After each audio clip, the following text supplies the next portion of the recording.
got some exciting information to share tonight.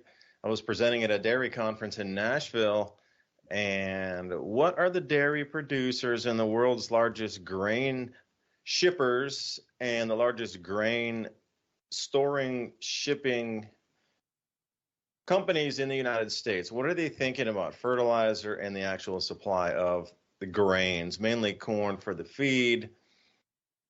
And the transition into renewable diesel, which is just absurdity in itself. So I'm going to walk through a couple things. Just a distant early warning. If the highest levels of food production in America are trying to secure anything at any price right now because they know they might not be able to get it, you might want to take a cue or a note from that. Follow the money.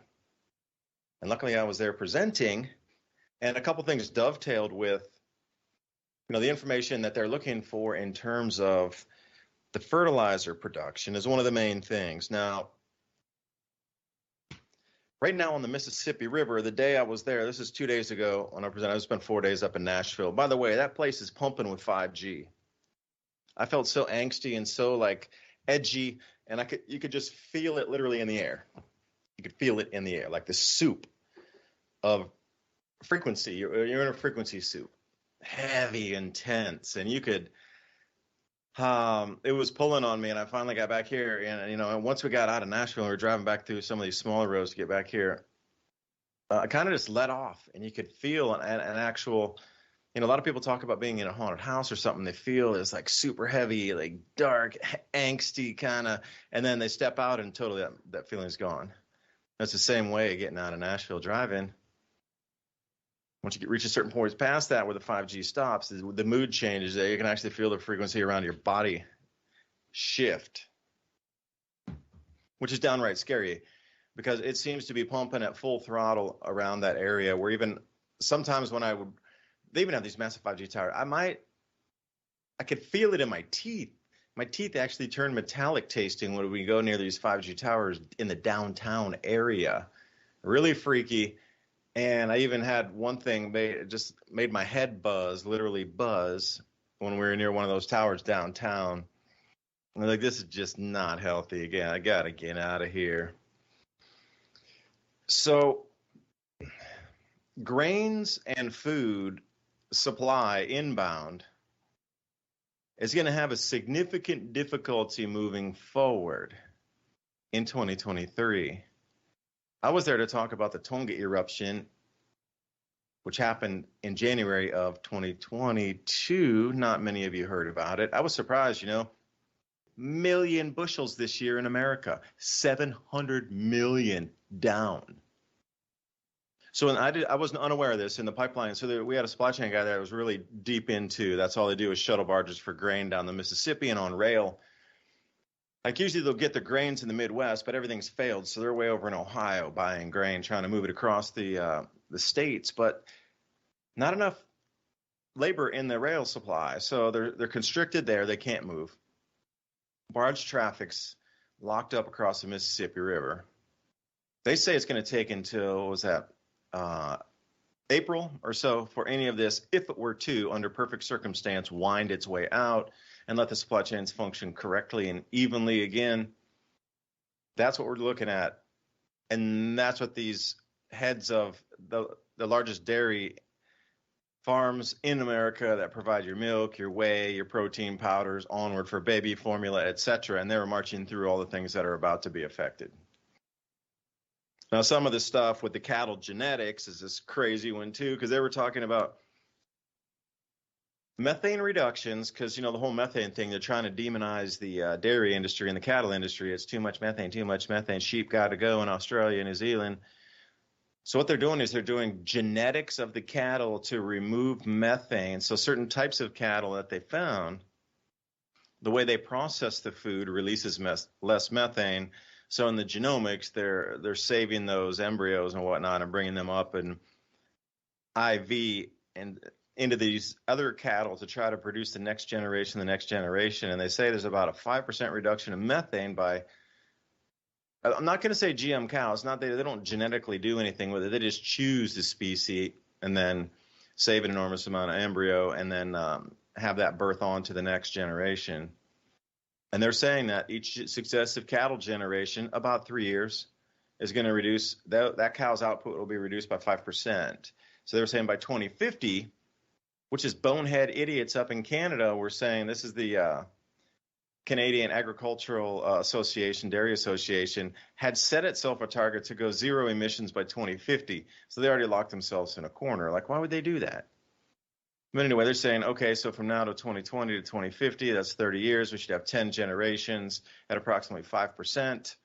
So they were looking somewhere between 30 and 50% methane reductions by using genetics out of the cattle. So these are the kind of things that they're onto already. And, Ransom, I'd like to go through it with you because, I don't know, we're seeing a lot of strangeness happening, and this is really shaking me awake to the point where, these guys that are contract growing on 100,000 acres couldn't get their crops out. Total losses, they call it burn down. And another thing before, Ransom, is crops, when they're harvested, they usually do an average over a county or a part of a state with multiple counties that are coming in on an average when they do the crop tours on the local side, not the USDA or the Pro Farmer Tours. Generally, when they go out and they'll run through the crops, it'll be a local assessment from the local co-op. But what they're finding this year, they can't bunch anything in averages anymore because the losses are so spread out. They're saying it's the largest amount of variability in crops that they've ever seen. So literally across the street, you could have a burned down zero yield, and then across the street, you could have 100 bushels an acre, you could have 200 bushels an acre, literally across the street. So they can't do average like yield any longer. So this is creating a backup in the data that you're going to receive. So hang loose. You're not seeing any of the losses yet. Now, could this be an excuse as why they're waiting so long to put data out? It sounds like it is a perfect excuse to not release the data until later on in the year, and then create the panic around Christmas or New Year's, Thanksgiving time. But what they're seeing out there, this is like, I have a pond and it's full of black swans. There's like 50 black swans out on this pond swimming around. That's kind of the takeaway I got after hearing all these dairy and cattlemen, grain producers, shippers, and logistics talking. And like I said, these are the top of the American markets and also into Europe. And sitting there listening, and Canada, excuse me, both, all Canada. It was frightening to listen to it, knowing what I know. And then I added the volcanic, emission reduction of temperatures and the crop losses in the Southern Hemisphere. And you just see their eyes and they're smacking their foreheads going, oh, and how are we going to get grain for our cattle? And then this goes into the whole lease lands thing. And I don't know, man, there's so much to digest after that. I was almost numb to see what's coming. Really, it was numbing to see how much damage there's been in the agricultural industry that's not being reported on. It is, it's still taking me another day to just put into realization and take notes and figure it all out, because it is catastrophic. I mean, beyond catastrophic. They can't get their grains. Oh, man. Anyway, Ransom, I'm rambling, and thanks for joining me tonight. I'm here with Ransom Godwin, as always, and not really sure we're streaming tonight. Forgive me for not putting out the links up on Vigilante TV and LinkedIn. I was on the road, and I just drove back from Nashville. I literally got in like 20 minutes before we're starting the program here, poured myself a cold one, and I'm ready to hear you, Ransom. What's on the news? What are you seeing in the world? Like, we're going to frame it as, turds in the punch bowl now. Your move. You going to fish that one out or what? No, I'm not an apple bobber kind of guy. I don't know. I'll stay away from the turd in the punch bowl. That's how you get coke. I never. That's funny. No, I'm just kidding. Yeah, it's the same old news. And you know what? A little bit. I'm feeling like Nostradamus, because we've had these discussions before, and I put out a couple predictions. One of them would be that 2023. Obviously, we've been talking about that. That's going to have a bunch of food problems. Here's front page Zero Hedge. The food crisis of 2023 is going to be far worse than most people would dare to imagine. So are they? I don't know if he's talking about us, because we imagined it for some time now, and here it is. the naysayers that were kind of saying, oh, it's doom and gloom and fear porn and all that. Well, now it's all catching up. The global food crisis is a term that everybody's using in all of the countries because it is a real situation. It's not make believe. It may have been created. It may have started out fictional, but now it's completely nonfiction there. So 2023, is it going to be far worse than most people would dare to imagine? Well, I imagined it pretty bad. I hope it's a lot better than that. But here's some other predictions that we talked about. Remember, I said that there would be this year would be the first year that they put publicly battle droids on the field in war situations. So that has now happened. The Netherlands has deployed 4 armored ground robots or unmanned ground vehicles. And this is just a little step into that to get you used to the idea that some of these conflicts that I'm sure are about to sprout into new areas are going to be somewhat unmanned. Not unmanned on the death side or the killing side, but unmanned on the killer side of it. And here's some first examples of this. And, it's ironic that Elon Musk put out that cheap $20,000 robot that could barely walk. It looked like he could kick it over. They have much better stuff than that. And so does DARPA and all of these military industrial complex. And they're all going in this direction of AI. And I've said it many times, part of the project for a new American century outlined by 2025, we would have a completely AI Air Force. And if you've been paying attention to recent events, a lot of the military or traditional military people that were in careers have recently left not only the Air Force, the Army, the Marines, the Coast Guard, etc., over one of those banned topics that we're not allowed to talk about. But they decided to leave, which puts it in a weird position because it's making what was a polarized or should I say multi-faceted opinions in militaries are now getting shrunk down to only one type of people with one type of opinion, which is very scary if you know how parties take over and become one-party systems. Another prediction that I said would be that right around this time, after the U.S. got rid of all of its old military hardware, which we know they've been doing a bunch, and all of this stuff is going into the arena of the Ukraine, not just the robots, but all of our old material, all of our old guns, bombs, etc., are all getting shipped in there. And I predicted that right after we did that, we'd pop out with the new tech. And here it is, right here, the Northrend Grumman, if I could talk right. And they're not the only company, but all of these military industrial complex companies are about to show their new toys that they have. So Northrend is about to put out the replacement for the B-2 bomber and other bombers. This is supposed to be a game changer, according to them. They're saying this is going to change everything. And this is in a time where, let's face it, China's military is catching up to the U.S. Here's front page MSN continuing to talk about how China's military is emerging as a true competitor to the U.S. under Xi Jinping. And they go on to talk about how many, millions of service members that they have. But not just that they have just completed and shipped out their third aircraft carrier. And this third one is the first to be designed and built in China. So you can predict they're going to keep on pushing out more and more naval assets, and this is where it's going. So we're all preparing for a world war. It's right out in the open. Both parties of the United States are, giddy about it. They're really happy about it, it seems. And in the backdrop is this food crisis of 2023. So war, famine, and disease.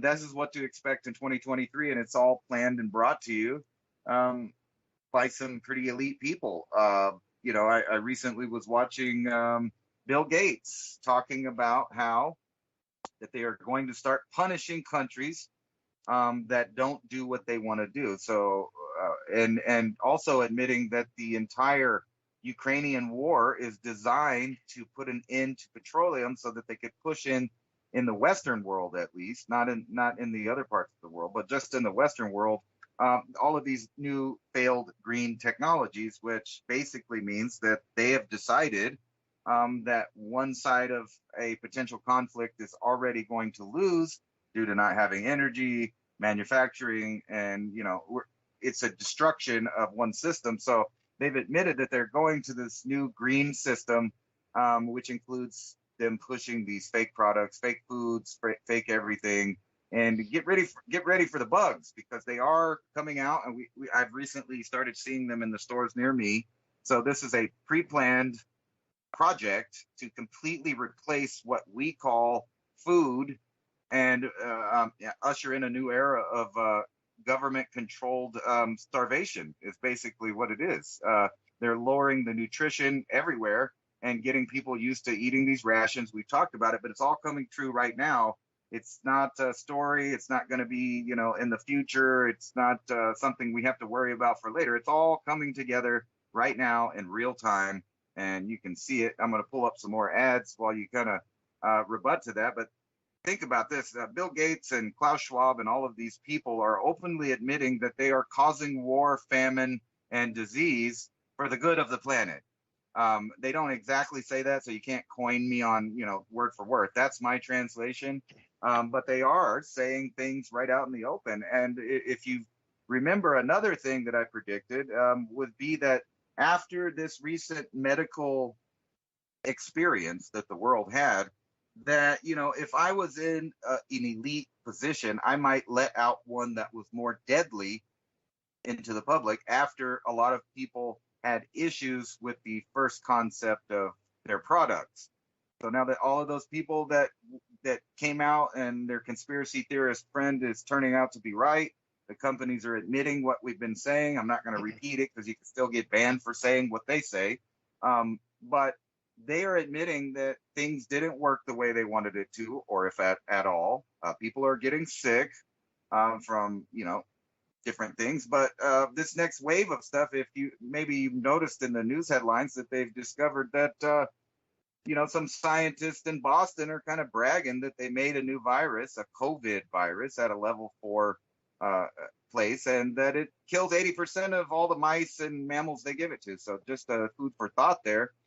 That would only make sense if you were trying to do a certain something to a population, that you would kind of give them a beta, and all of the people that were worried about or had questions about it, they would back off from that. But then the next time they would also be hesitant to ever do any kind of medical help from those same people. But what happens if the next strain is actually 80% kill rate on it?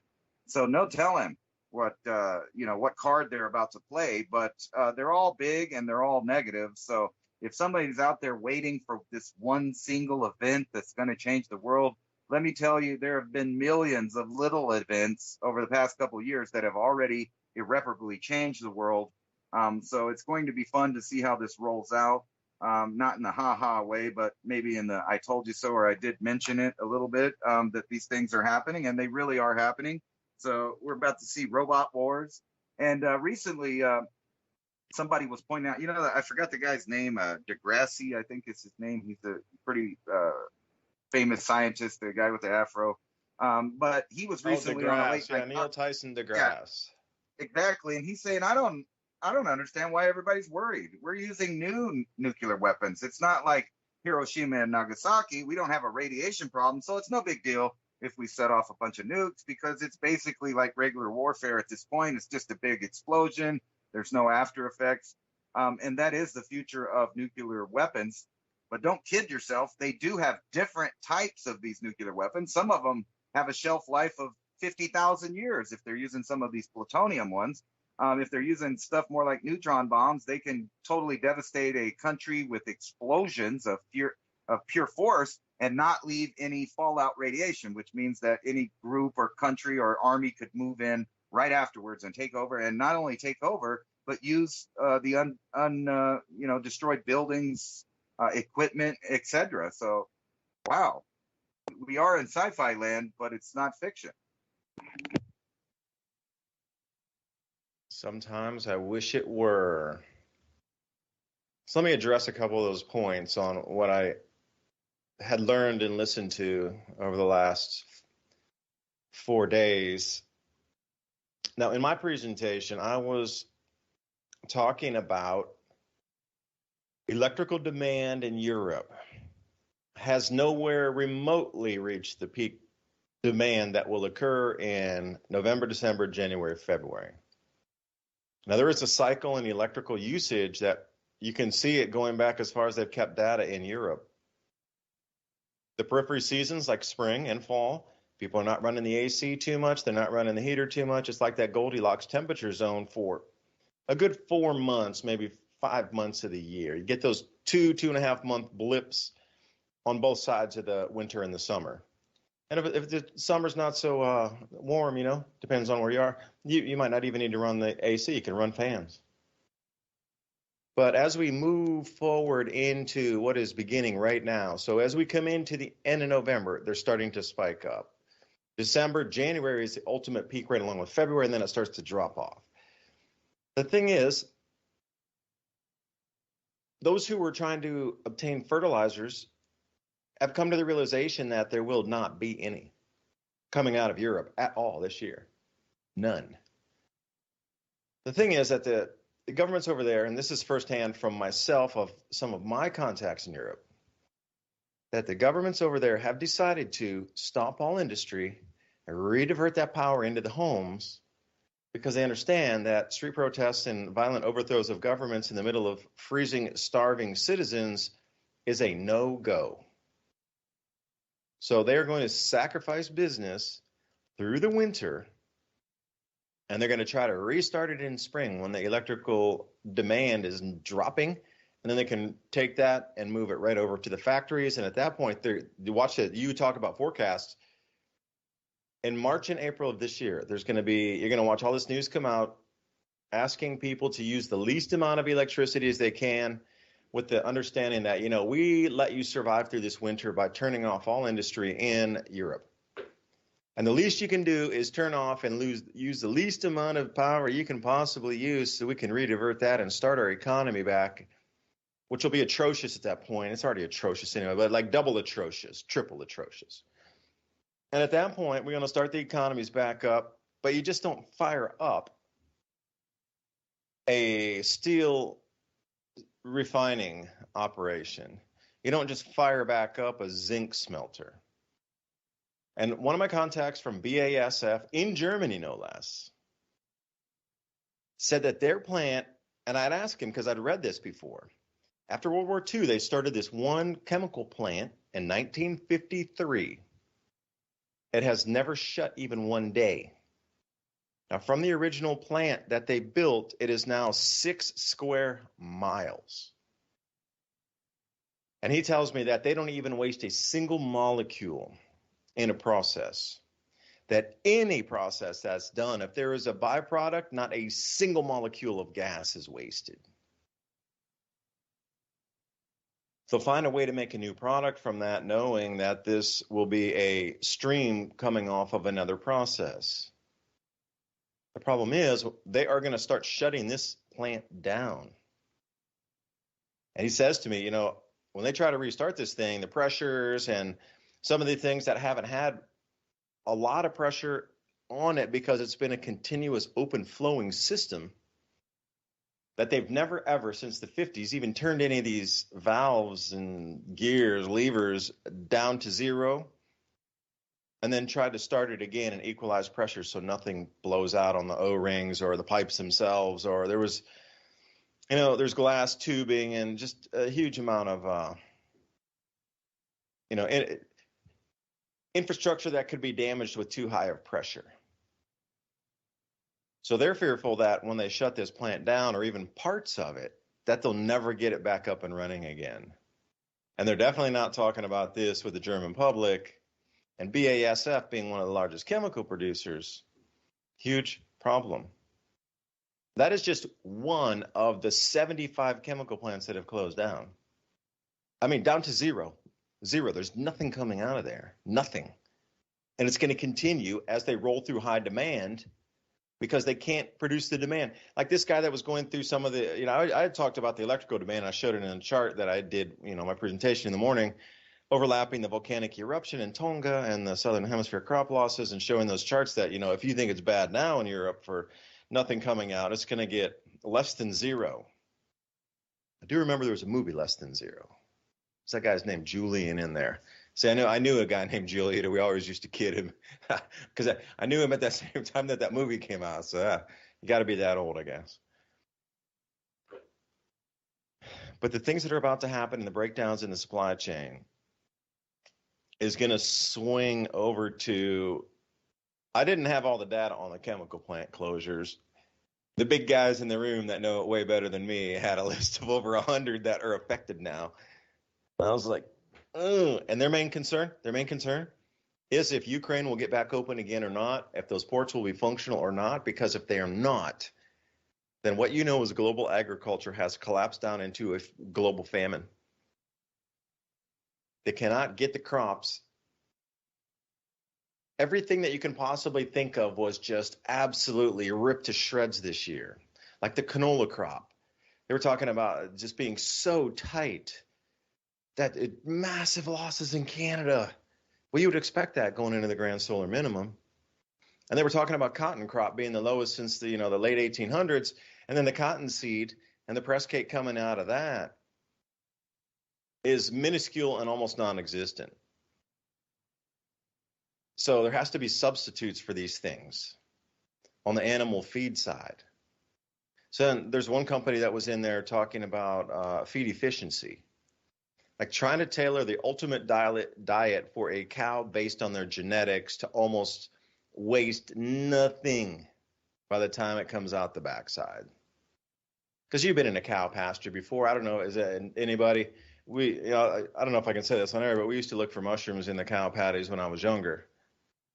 But that they were just eating and then walking and eating and walking. Well, these are more sometimes in feedlots, or they're in feedlots and they go on grass after that last month.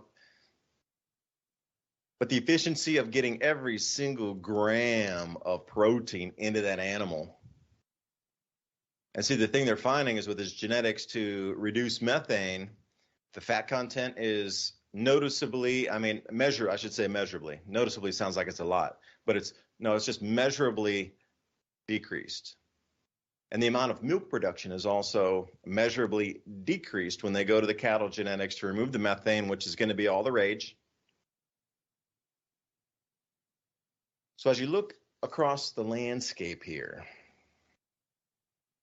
the crops that we understand as being crops, corn is down. It's going to be a record loss. Like they literally don't have even categories to put the losses into. It's so outside of anything recorded, except the year without a summer in 1816, the Tambora eruption. So here was the presentation. So I was talking about the Tambora eruption that occurred a year prior. Well, not even a year. It's only been 9 months. 10 months. It was July 6th of 2020. Or sorry, January 6th of 2020. A little tired tonight. Based on the Pinatubo eruption and the collapse in temperatures, that is a 1 year long period until it hits the bottom. And it kind of just gyrates there for a couple years until the ash falls out of the atmosphere. And then more sunlight, the heat returns, and then that pattern is in and out in 3 years, basically. So overlapping data from the Pinatubo eruption and what was reported with Tambora, we still have 3 more months of cooling to go in the Southern Hemisphere before it even reaches the coolest. And they're looking at a 5-degree temperature Celsius drop already registered in Chile, and we still got 3 more months of cooling to go. And the amount of rainfall and snowfall with all this extra particulates. So I pulled up these PM10 maps off of Null School compared to 2018 to 2022. And for me, even doing that data and those slides, I was just flabbergasted and shocked when I was putting all this info together. But you should have seen the people that were watching there. Like you could watch them visibly see that and digest the information in their heads as to the amount of loss that is going to occur in the Southern Hemisphere. It is so off the hook of what is about to happen. So that's the thing with the electrical power. And the shuttle guys, these are corn shuttle guys. They move corn around on barge, on river. Nothing coming out of Ukraine. They're hoping that the agreements from Russia will be extended or re-agreed upon, and that can continue to 2023. And I am absolutely unequivocally stating with a fist on the table here, if you hear that agreement between Russia and the Ukraine is not ratified again,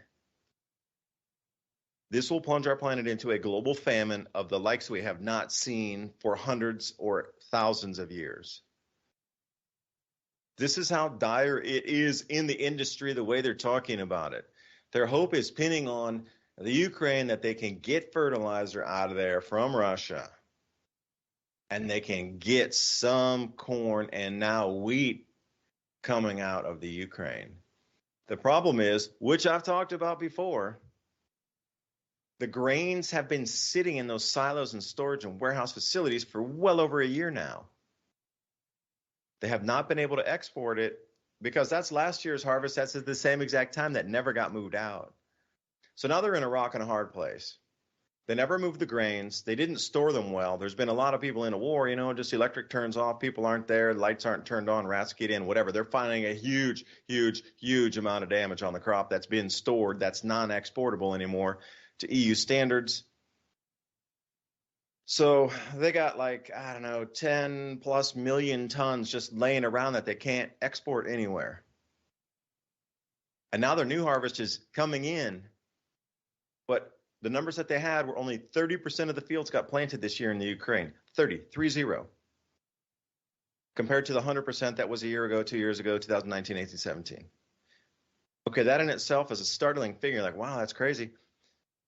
But the problem they're going to have is they have nowhere to put the grain.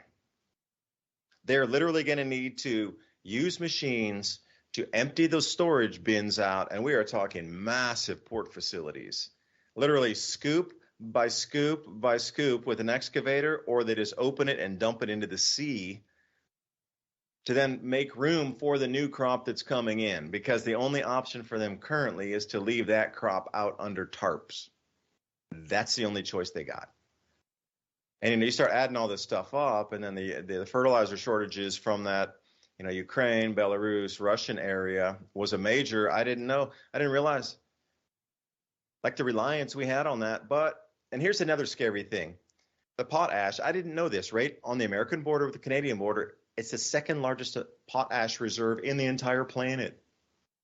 Why are we importing fertilizer? And this is the same thing they're asking, because price of production for an American worker in an American factory to go dig that out, process it, take it from rock into pellet or whatever, or chip. It's cheaper to do it over there and then import it into America than we can do it and go dig it ourselves. That's sickening. So they never really developed the area, because it was always just cheaper to buy it somewhere else imported. It was already packed in the bags. It was already loaded for you. So now they're running into chemical shortages, which one of the persons there was like, yeah, if you can forward buy, I don't care what it costs you now, you forward buy it, or there's a possibility you might not get it.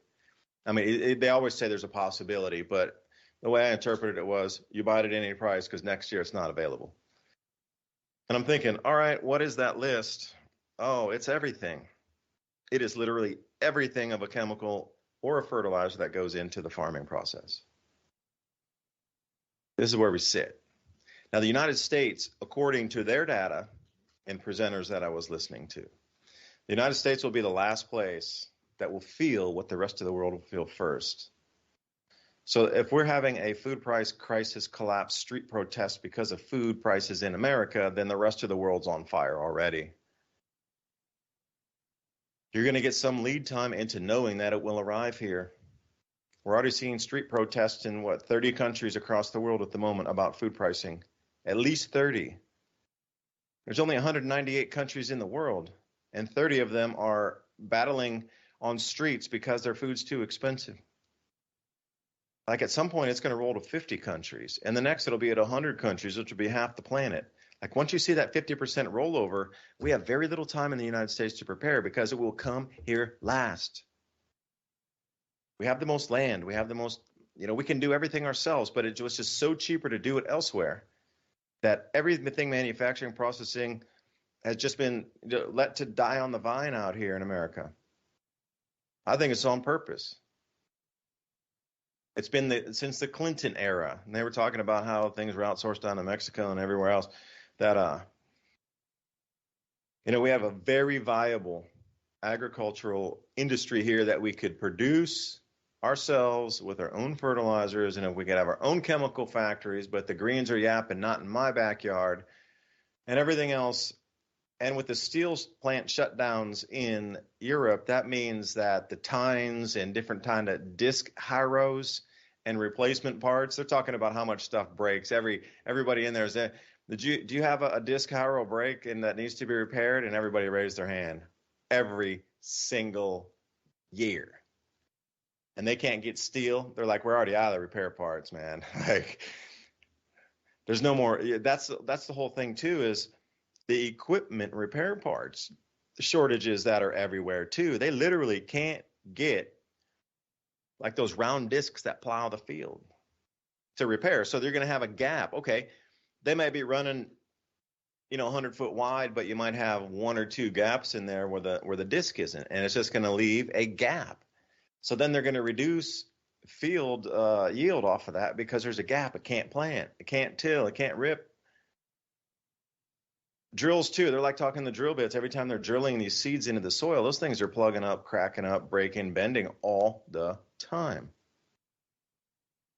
Like, again, if you don't have a driller to go in there and like set that seed in, then what? These are the very real problems that are here with us and most technologically advanced in many ways agricultural business on the planet. And we sit here at this edge of catastrophic collapse. And that whole Bill Gates thing, if I might follow up and add with one last point here, Ransom, is, the Bill Gates thing, and we see him buying land. He owns 250,000 acres of land. He's one of the largest, or is the largest, agricultural land holder. But if you look at the tens of millions of acres in America, that's really just a pittance. It's nothing. Unless you start to look at the water rights involved with those purchases. He is not buying farmland. He is buying the water rights of all farmland in regional areas that has to go through his gate first before the rest of the growing areas will get it. And that's what his purchases are about. And it's very cleverly and carefully planned. And I would encourage everybody out there to take a look at the amount of farmland Bill Gates has purchased in each state, and there's many, many maps of this. And then you can drill down by state and look where the water rights are held and where these rivers flow through, and every single 100% of his ownership land will be an aquifer or a river flowing through the property at, I wouldn't say even the start point. It would be more at the catch point where it starts to really fill itself. And if you were to turn that off, you're turning off a main line. He's not really worried about the small tributaries coming in to fill lakes, rivers, dams, estuaries, etc. He's focused on where that collects, and then the downstream from there is where the major amount of water comes in for agricultural production across the United States. Got to go through his farm gate before you get your water. And then, releasing all these things. And Dr. Robert Malone was there, and we had a chance to sit down and chat for a fair long time. And there's a lot of overlap in terms of what seems to be seen as an agenda, and overlap in what seems as purposeful for turning off our world and reducing the population. I mean, 2023, if you hadn't woken up by now, and I appreciate you and thank you for watching through and listening to our talk so far, if you haven't seen anything up to this point in 2022 that would have shaken you and gone into some action to get prepared with seeds, tools, community, etc., this ag conference I just went to, you might still be shaking on the floor from the data that you got there, but I exist in this world, so I process it a little bit differently as a point I could talk about in a video. But some of the people there, you could just see they actually lost hope. They went into what was there in the morning, having a cup of coffee, into depression at the table. That is crazy. I've seen the way that some of the people changed after seeing all this data. And I was making a joke, hey, you're going to need a double espresso from all these numbers I'm going to throw up here with these charts and thing. And you could just see people just like I wouldn't say turn off, but their demeanor changed. It's like they really were processing it like, oh, holy smokes, we have a huge, like seriously, this is no joke. This is the biggest calamity in agriculture, at least in the last 200 years. Like our carrying capacity for what we can grow is no longer even at the break even. We're below that this year. And it's going to be well below that next year. And everybody's going to be vying for grain. And they're not going to get it. So then what gets affected? Well, the dairy. Then where's your milk come from? Where's your protein powder? You got babies, you say, well, I don't drink milk. I don't care. Okay, well, where's your infant formula coming from? The protein that's processed from that milk. Cheeses, all these things, whey powder, all going to be constricted because they can't get the grain to get them onto the feedlots out there to get the dairy cattle and produce. Like it literally touches every single, supermarket shelf and everything that you're going to, put in your mouth in terms of a protein source like that beef. They're going to have real tough time keeping supply chains open and full supply chains. That was another thing. One last thing. I'm sorry, Rance. I'm going to go to the last. I said last. My bad. But I did not know this. Currently, in the supply chain at any one time in America, at any one time, there's 1 billion bushels of grain ready for storage, getting on the rail lines, on barges, out on vessels, exporting. In the transit in trucks from a field somewhere to be able to then on-sell that or unload to another, whatever it be. At any one time in America right now, there's 1 billion bushels just waiting, and it's moving, or waited to move. It's not moving anymore. And they're thinking that might creep down to like 800 million, which at that point, then everything on our planet in terms of food pricing will not exist anymore. It'll be that valuable and non-attainable that we're going to go into rationing. We're going into rationing. And Ransom, I'll leave it there, man. I just like trying to think through this whole thing that I just witnessed was startling. And we live in this world. So for me to get that shocked where I sit down and go, oh, this is really it, man. It's difficult for me to see these events, but this, oh my gosh. We're toast, man. We're toast. Well, I think it's important for people to realize where we're at on some of these things. And I'm kind of glad you brought up the water because I wanted to bring that up last week. And for some reason, it slipped my mind. But since you said that while you were talking, I brought up a pretty good article that breaks it down. I've talked about it lots of times, but it's easier to just, read who owns what and what that actually means. So let's go through this idea of, I'm going to say, the next 10 years of what it's going to look like for the average global citizen. And we'll start here. Major supermarket in UK planning to sell bugs as food to help poor people through the winter, because they already know that this is going to be a horrible winter for a lot of people because they've, planned it that way. And you say you can't help but feel like it's planned. Well, there's too much evidence in the direction of pre-planning so far back that it kind of boggles the mind that they would get everything to sum up at this point. But anyway, so you got here, they're trying to help people by feeding them bugs in the winter. So think peasant times. The food crisis of 2023. And as you said, if you get into this article, it kind of touches on a lot of the stuff that you were talking about. European fertilizer production already shut down, currency problems causing a massive headache for poor nations that need to import food, global weather patterns, of course, they got to throw that in there, and bird flu. And we'll get to that because this will be the most expensive Thanksgiving dinner in American history for the turkey prices. And they're talking about, according to Zero Hedge, it's just going to get worse. And we'll show you why we know it's going to get worse, and so do they. Here's one from The Guardian. BBC prepares secret scripts for possible use in winter blackout, citing that everything from telephones to internet to power will be turned off, possibly 2 days at a time, maybe 2 weeks, whatever. Anyway, according to this, the BBC has prepared secret scripts that could be read on air if energy shortages causes blackouts or a loss of gas suppliers this winter. So they have already planned on this energy struggle to cause people heartache so that they'll be forced to feel like that they need to vote in for whatever the next thing is to fix it.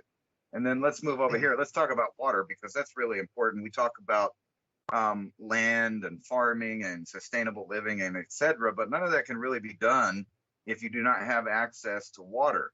So the Great Water Grab is this article from our Santa Fe River.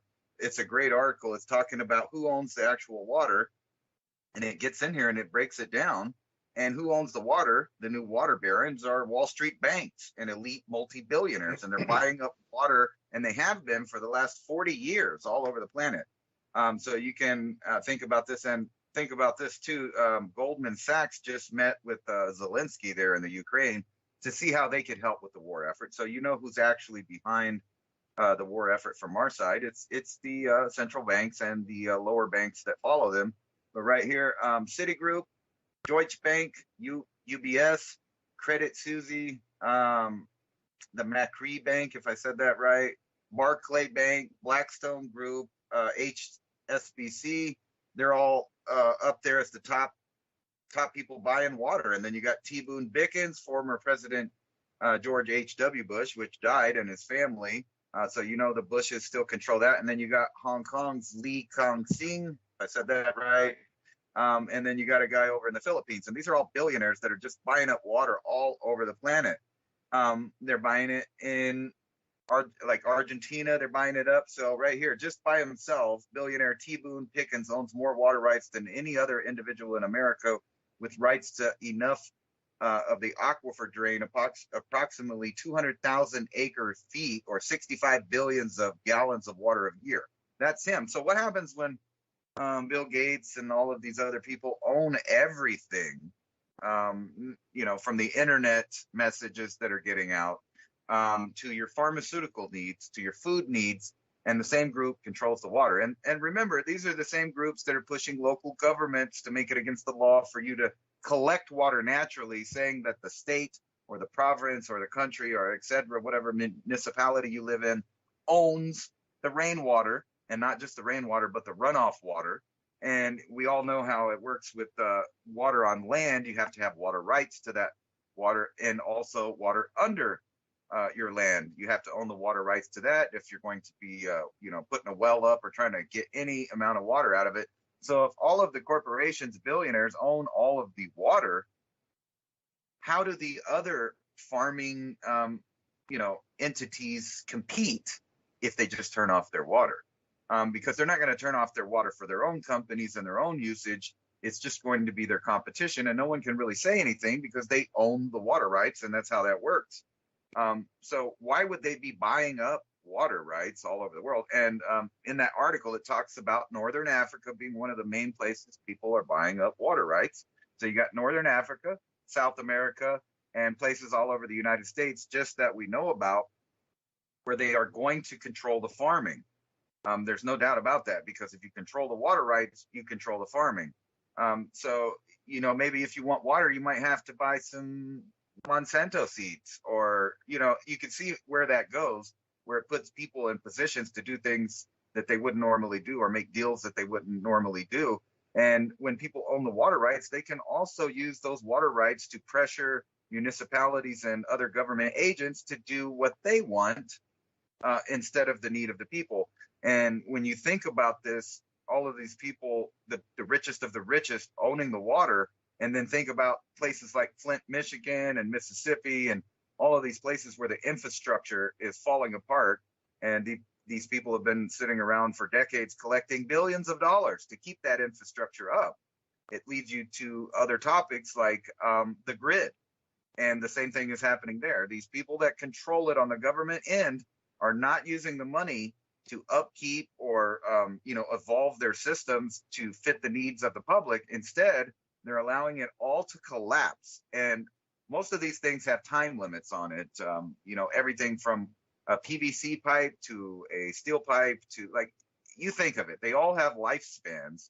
And it goes along with the automotive industry. The automotive industry does the same thing. You get a brand new car, you think it's going to last forever, but things are biodegradable and they have a shelf life on them, and they're designed to break after a certain point. So my point being with that everything is planned, obviously, so that while the infrastructure collapses, the billionaires and the oligarchs are collecting more and more, not only money, power, but rights, as we think about it. Like, so the Constitution, excuse me, not the Constitution, the Supreme Court has already ruled in the United States that having water is not a human right.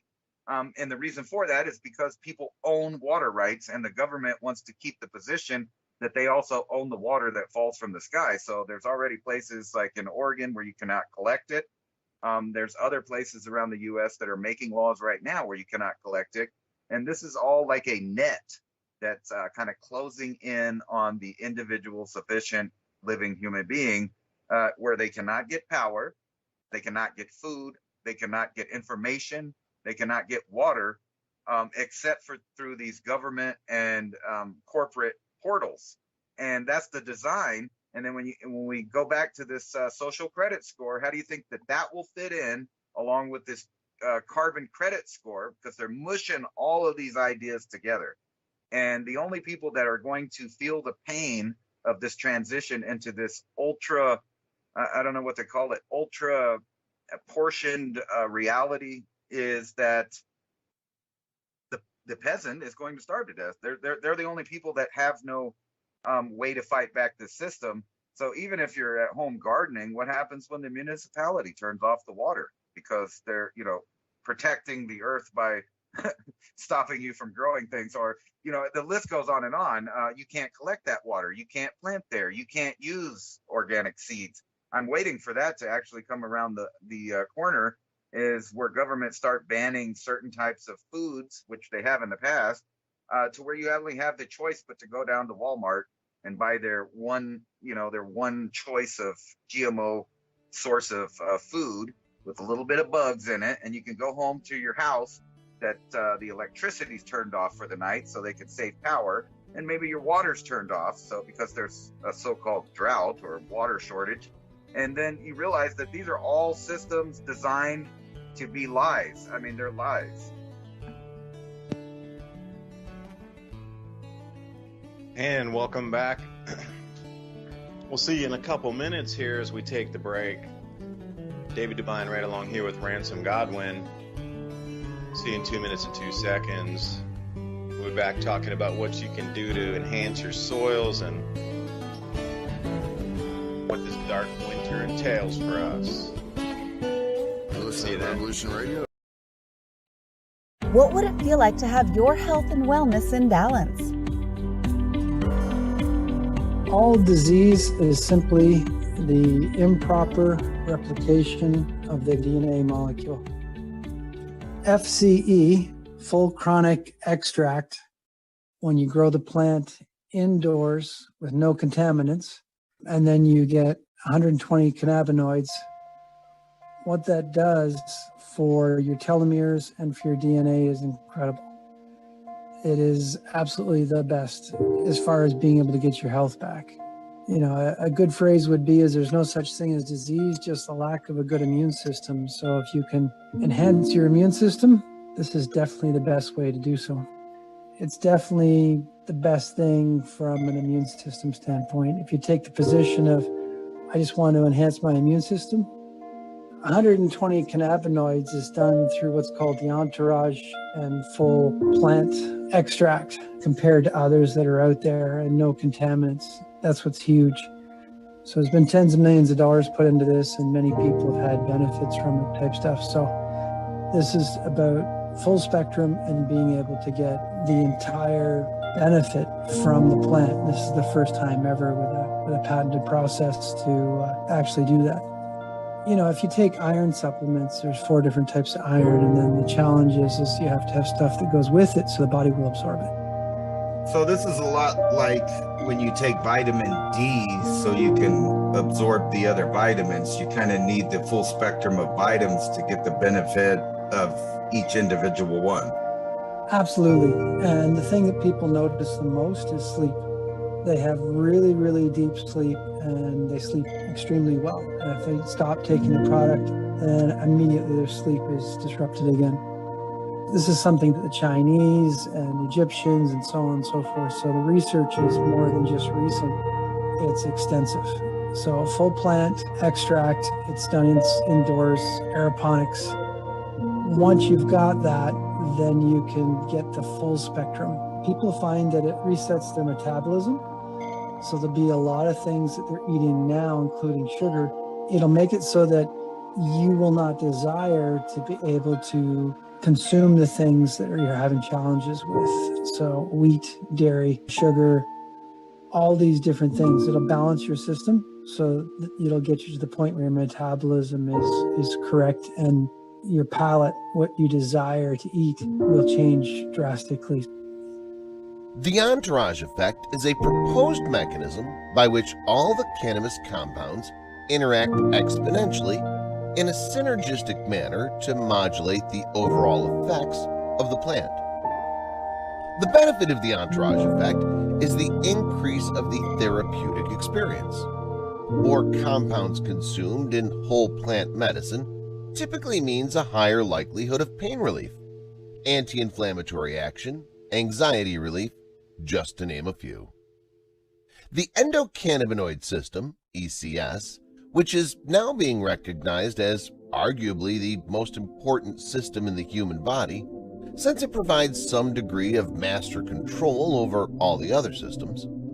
In short, the ECS helps to balance many of our physiological systems and supports the body. The fact is, the ECS impacts just about everything, including appetite, immune response, calorie burn, pain and inflammation, and even cellular health. Its most important overall function is homeostasis, which basically means that it helps to keep the body in a healthy balance. The change is coming up in the food pricing and the inavailability of medicines because China has shut off the spigot for base chemical materials to produce our antibiotics.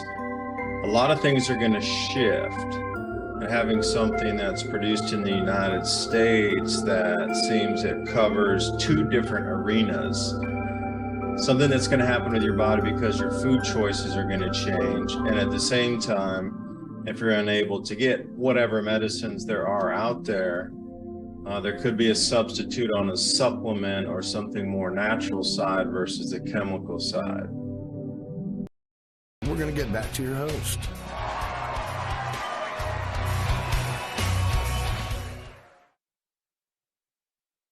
And welcome back for the second hour of Mini Ice Age Conversations. David Dubine right here with Ransom Godwin. Before the break, we were talking about agricultural loss across the planet and then what's envisioned by the biggest leaders of the ag industry moving forward into 2023. And how this is just going to affect our lives. So, a lot of times on platforms, we're not able to talk openly about this. So thank you, Revolution Radio, for giving us a voice and allowing us to stream as a seed point going out to the rest of the world. We're still getting everything on the tech side set up so we can stream across multiple platforms to bring this message to a wider audience, and also the voice from Revolution Radio out to digital airwaves in the video space. So if you consider information like this valuable, consider a donation, freedomslips.com. Donate tabs right at the top. Multiple ways that you can continue to support free speech. How valuable is that to us now moving into this phase is the thing. We have all these voices here talking about it. Ransom and I talk about it. We're trying to put data together. We're trying to make a wider picture, synthesizing data across a wide array of disciplines, of connecting disconnected dots that do make sense once you make the connection. Well, a lot of people don't want to hear that in the control narrative space. Once you identify some of those connections, part of the cat's out of the bag. The tail is out of the bag on the cat. The paw's out of there. Oh, the paw's out on the cat. Get that back in the bag. So censorship does occur. And here it does not at Revolution Radio, freedomslips.com. And we're here every night, 10 p.m. to midnight, Thursdays, Studio A. And Ransom, I appreciate you joining me. Now, we were talking about water rights, water shortages, Bill Gates not really buying farmland for farmland, but buying that land to control the water rights, moving through multiple points of the main ag space and the flows of irrigation into that. So welcome back. And yeah, if you could continue on, because I was super interested listening to you as we went on the break about, the control of water, where you can't even harvest it off your roof because some states have said, well, we would sell it on in the water stream. And I'm thinking, really? You got how many how many millions of people in each state, and you really think that 5 families collecting rainwater is going to somehow affect your revenue? Because you got to look at that. And the same thing with gold and silver. Talking about the confiscation, et cetera. There's less than 1% of all Americans who even own precious metals. Less than 1%. That would be the same with rainwater collection off your roof. Probably 0.25% even. But then they want to pass laws so that 0.25% of the populace cannot even harvest their own rainwater. It's not about this is revenues. It's about reducing your ability to get off centralized systems. But now their whole thing is to get you back on centralized systems, because in the collapse phase, which you're in, economic, food, they're going to get you back in under the rationing cards and completely, how do we say, you're going to be subservient to be able to get your allotments. You disobey in any way, shape, or form, they are going to destruct your ability on the digital side to purchase, and on the digital side for your digital rationing card to be able to go in and purchase items. This is where it's going. And Ransom was pointing that out with the water before we got on break. So Ransom, thanks for coming back for the second hour with me. And yeah, man, I'd love you to continue along the point of water, because that is seriously the most valuable thing on the planet here, this water, what we need to grow crops. Yeah, I was just wondering how that's going to work out when, although these tycoons own the water rights to the land, they don't actually occupy the land, and the only way for them to do that is through government to enforce any of that. So, if things did go tits up, how are these billionaires going to enforce their ownership of the water? I don't know. It doesn't really make sense in the long run, but it does show you that they've been planning. And when I was going through these facts and pieces of this article, most of them go back to September of 2003, when Goldman and Sachs first started being the largest private equity of private water. And it just keeps going on. And they're talking about that, water is the oil of the 21st century. And then you skip a decade into about 2015, and Goldman and Sachs and the other ones are still claiming that still is the oil of the future. And that's where all the plans are going. And it kind of really links in a big deal, or in a big way, to what you've talked about Northern Africa's aquifer.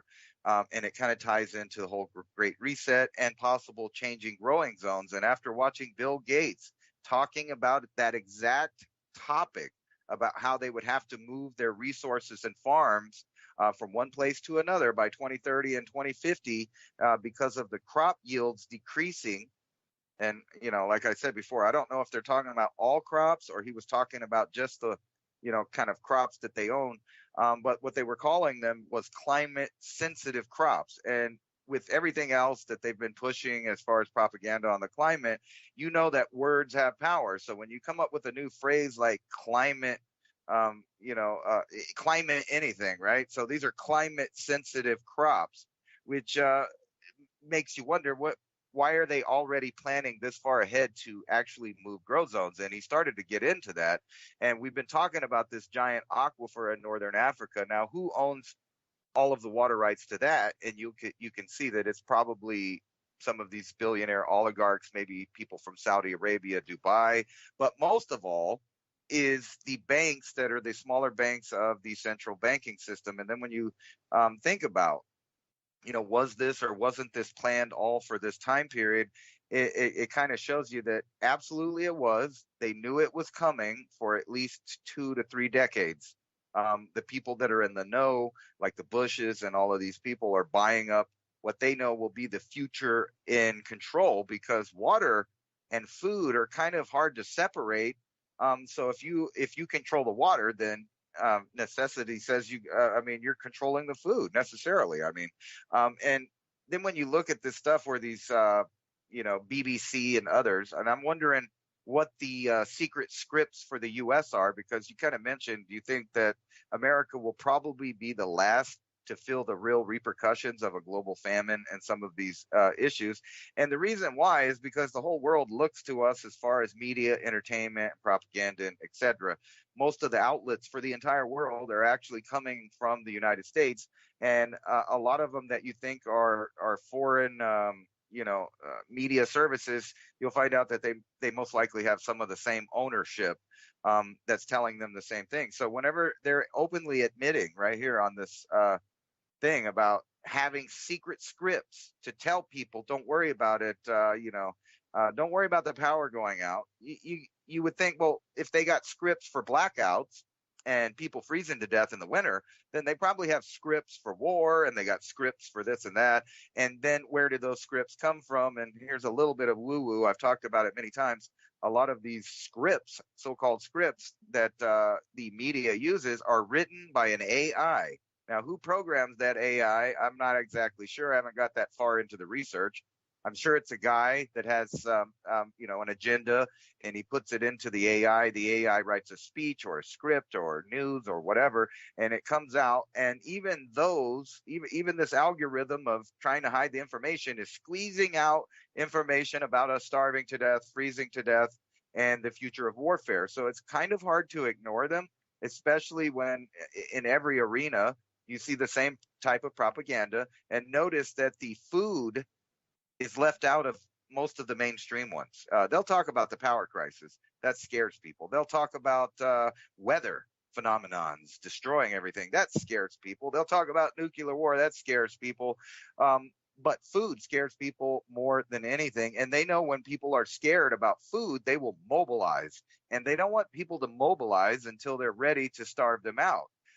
Which is kind of the importance of shows like this and discussions like this, and pretty much the whole permaculture movement on trying to figure out how to grow your own food, where to grow it, how to use nature to help you grow it. And which brings me to another topic. I think because of the era we're going in, where they're warning us in our faces that they're about to turn off every facet of human resources that we use to be a civilized, world, as far as civilization goes, and we're not all out like Mad Max.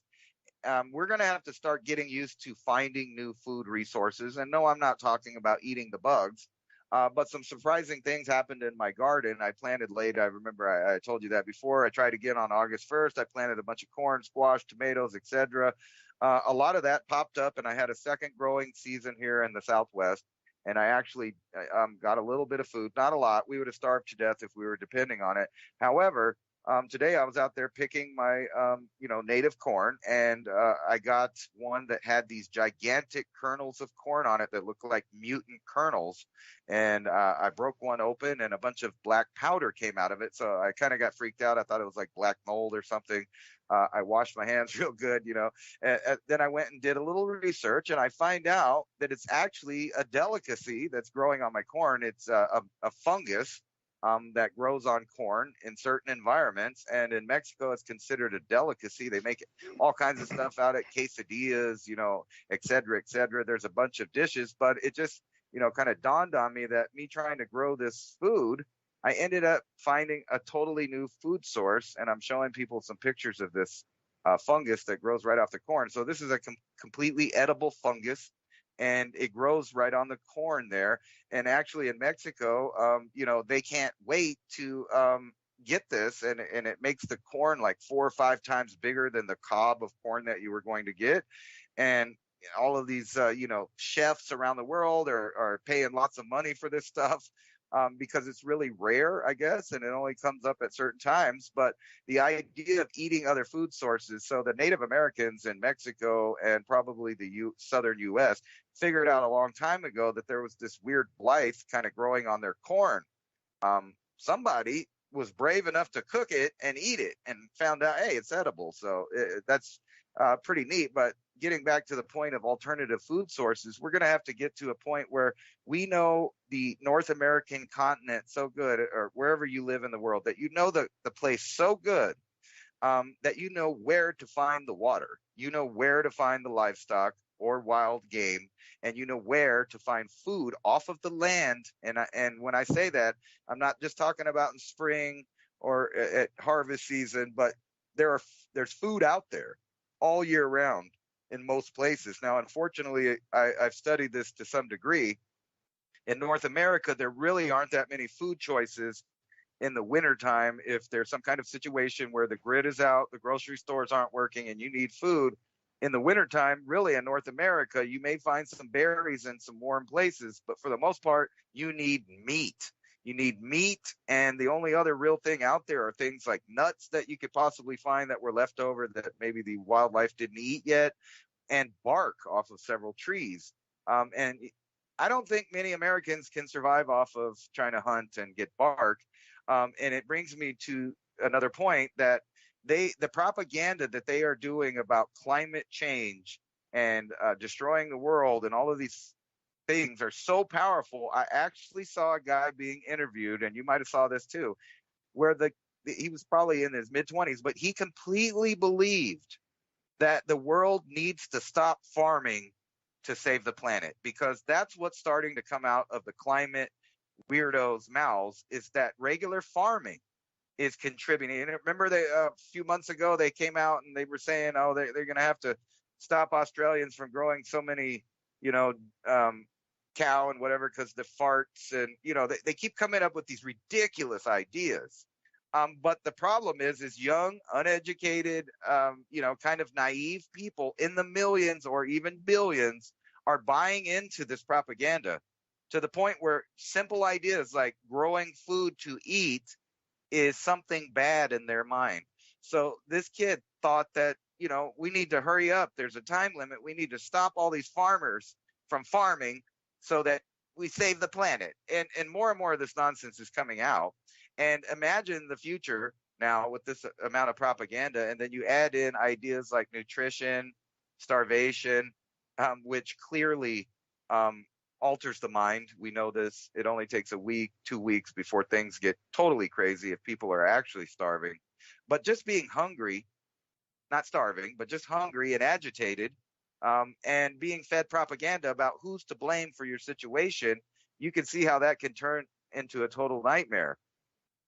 Because it already is. I mean, I can see it. Whenever I see kids saying that we need to stop farming to save the planet, the planet has lost its mind, as a whole. Yeah, that's not a road you can go down. They probably think food comes from a supermarket, and that's all they know is it comes from a supermarket. Where does that come from? Well, no, the food's in the supermarket. Why would you waste your time gardening and spending all that backbreaking work to put the shovel in the ground and get the dirt and then throw stuff in it and mix things and then finally plant, and then you got to wait. And then there's insects and stuff, and you got to wash it after you get it home. Well, why don't you just go to the supermarket and get all that where it's already done for you? You're going to save so much time and energy. I'm like, okay. Excuse me, but these are really the types of thoughts that are coming across in a percentage of the public.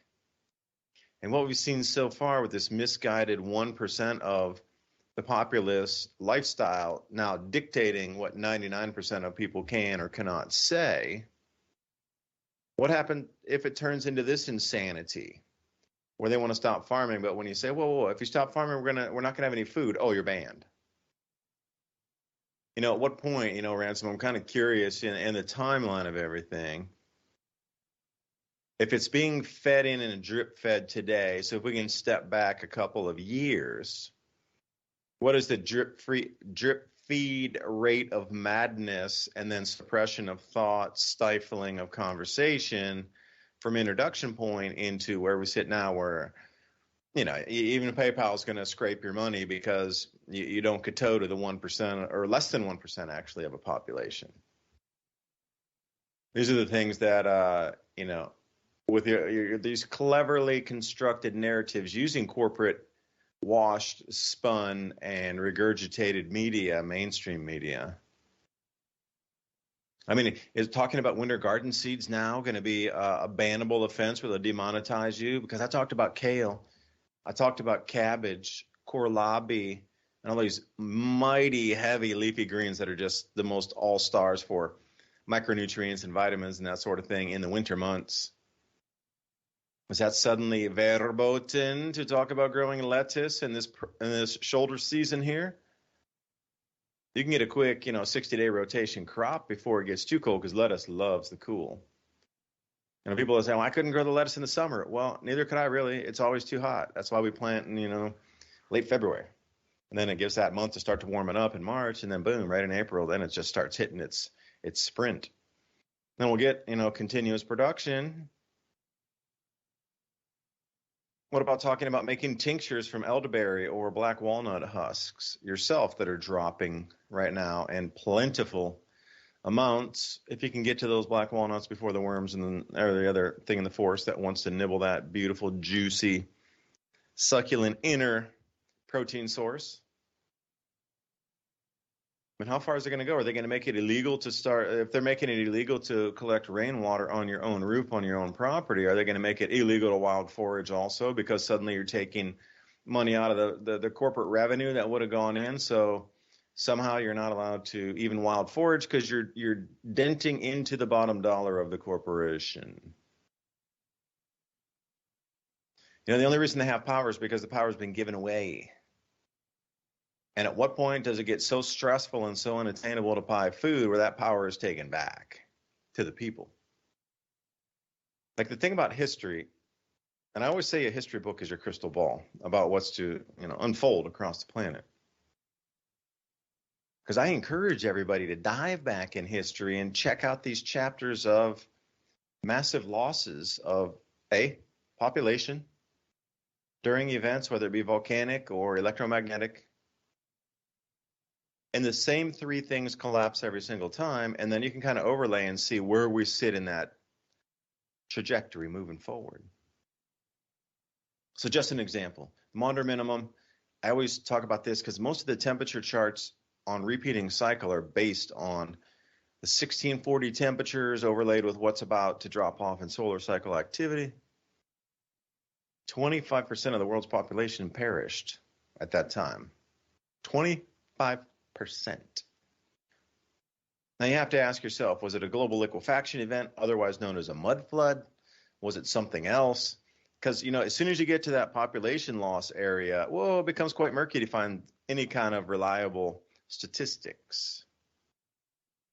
And if you go back into the 1400s, there's even a full gap in any kind of measurements that were ever kept. Like they had a full 10-year gap of literally nothing written in a journal entry, nothing written on a manifest, nothing written in a clearinghouse. It just literally stopped. So they have 0 points of anything for 10 years back in the 1400s. Like what has gone on where you don't even have enough population to accrue and mark like a check mark? Yep, we got 1 bag of wheat. We got there's nobody even there to do that. And then I'll take you back to the 535 AD through 538 eruption phase of 3 major VEI-6 or VEI-7 eruptions in culmination, one after another. Bam, bam, bam, bam. That blocked out, and they had a year without a summer. It was a year without a summer for a decade. For a full 10 years, they had it was catastrophic.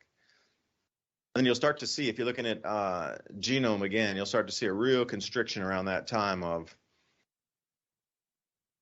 mating pairs, and I hate to say humans are like mating pairs, but, in an animal basis, we are. The constriction, the 8.2K, which is 8,200 year prior event of massive cooling instantly. Now, the entire global temperature dropped some 3.5 degrees Celsius, and the only thing that can explain that is volcanic activity, because they experienced something very similar, 535 to 538 AD, massive wipeout. So, when you start to see the end of the Roman Empire, it really was happening in, say, 300, 400 AD. And here's the thing I never thought about. I was sitting with this guy having a bunch of drinks last night or the night before, and he's like, did you ever think about biblical verses written to describe the events of 79 AD, which you talk about in the squaring of the planets? occurring in 2024 in October is the same exact matchup geometrically in the skies as we see the planets in their orbits as 79 AD. But he's like, that's when a lot of the Bible was written and a lot of the extra verses were put in there. And, he was phrasing it like, you realize if that was such a cataclysm of global food loss, that would be the book of Revelation. And his whole framing of the question to me was never about religion. It was about, did at that time they understood it was a cycle to encode it in religion for future, multi-thousand years in the future messaging, that when these events start to occur again, you better get ready. And that was kind of our discussion, pretty deep, and a lot of things overlapping in terms of cycles of history where there is like total collapse, 79 AD, 535 AD, 1400s, 800 AD also, 1600, and there were some chapters around 1200 in there, the collapse of the Mayans and these sort of things, 800 AD. You start to get into different classical periods of when they're dating historical societies around the world, and you're like, whoa, these are all sitting up on the same timelines here. Global famine, global droughts. I've done a ton of videos on, they're saying, it's the biggest drought ever in Europe. And all you have to do is swing over into a bunch of reports coming out of China they overlap like 8 different things that happen during a drought. So one of the most fascinating for me was, they were talking about the yield of the grain, obviously, pricing for sure. But they also had this line in there that was blue that was for civil unrest. And this thing went back like 800 years.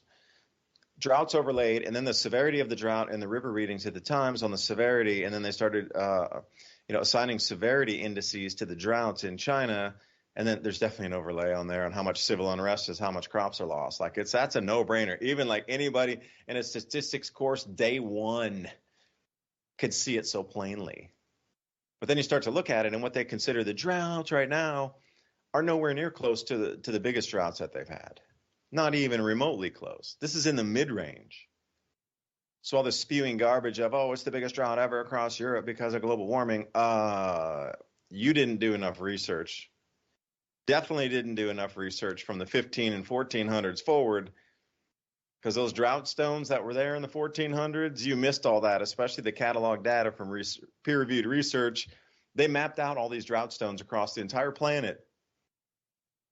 And those dates go way back into the 1400s. So, yeah, the rock emerged again. But you see that date that's below the waterline now? It means it wasn't as bad as it was 1400s. You didn't do your research.